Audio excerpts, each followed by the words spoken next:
APSC 2013 বৰ্ষত বক্ৰপথে চাকৰিলৈ একাংশই খালে ৰঙাঘৰৰ ভাত। কিন্তু সেই ৰাকেশ পাল বাহিনীৰ একাংশৰ প্ৰতি দৰদ কিয় মুখ্যমন্ত্ৰী হিমন্ত বিশ্ব শৰ্মা চৰকাৰৰ? APSC 2013ত বক্ৰপথে চাকৰি লোৱা APSক সুৰক্ষা চৰকাৰৰ। জালিয়াতিৰ তথ্য প্ৰমাণৰ পাছতো পদোন্নতিৰে পুৰস্কৃত। আয়োগৰ প্ৰতিবেদনক এলাগি কৰি পদোন্নতি গৃহ বিভাগৰ।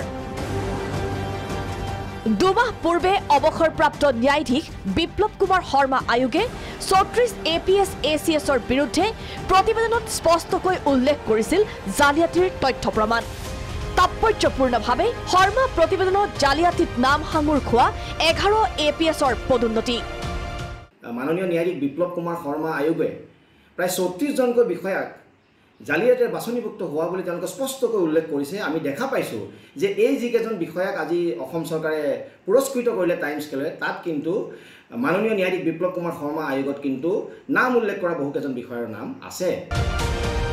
প্ৰাপ্ত তথ্য আৰু অভিযোগ অনুসৰি শেহতীয়াকৈ পদোন্নতি লাভ কৰা 11 APS বিষয়াৰ ভিতৰত অধিকাংশই অনুতীৰ্ণ হৈছিল APSCৰ মূল পৰীক্ষাত। অভিযোগ অনুসৰি বৰ্তমান কাছাৰত কৰ্মৰত মূল পৰীক্ষাত অনুতীৰ্ণ DSP কল্যাণ কুমাৰ দাস। চৰকাৰৰ দৰত আৰ্জিত দাসে অনুসূচিত জাতিৰ পৰীক্ষাৰ্থী হিচাপে লাভ কৰা নম্বৰ আহি পৰিছে আমাৰ হাতত। 676 কাট অফ মাৰ্কৰ বিপৰীতে লাভ কৰিছিল 612 নম্বৰ। সমান্তৰালকৈ শদিয়াৰ DSP ফাৰুক আহমেদো মূল পৰীক্ষাত আছিল অনুতীৰ্ণ। সাধাৰণ শ্ৰেণীৰ কাট অফ মাৰ্ক 766ৰ বিপৰীতে লাভ কৰিছিল কেৱল 690 নম্বৰ। আনপিনে সদ্য পদোন্নতিপ্ৰাপ্ত APS ঐশ্বৰ্য জীৱন বৰুৱা শ্বাহজাহান চৰকাৰৰ ভুৱা উত্তৰ বহী লাভ তদন্তত।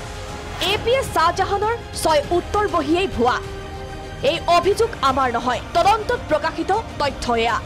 সমান্তৰালকৈ ৰাকেশ পাল বাহিনীৰ আন এগৰাকী মূল পৰীক্ষাত অনুতীৰ্ণ DSP Rumi Timungpi. Cut off mark 631ৰ বিপৰীতে লাভ কৰিছিল কেৱল 578 নম্বৰ। কৈ থাকিলেও অন্ত নপৰা এইসকল APSক এতিয়া ৰঙা দলিচা পাৰি বৰঘৰতে সুৰক্ষা প্ৰদানৰ চেষ্টা অব্যাহত।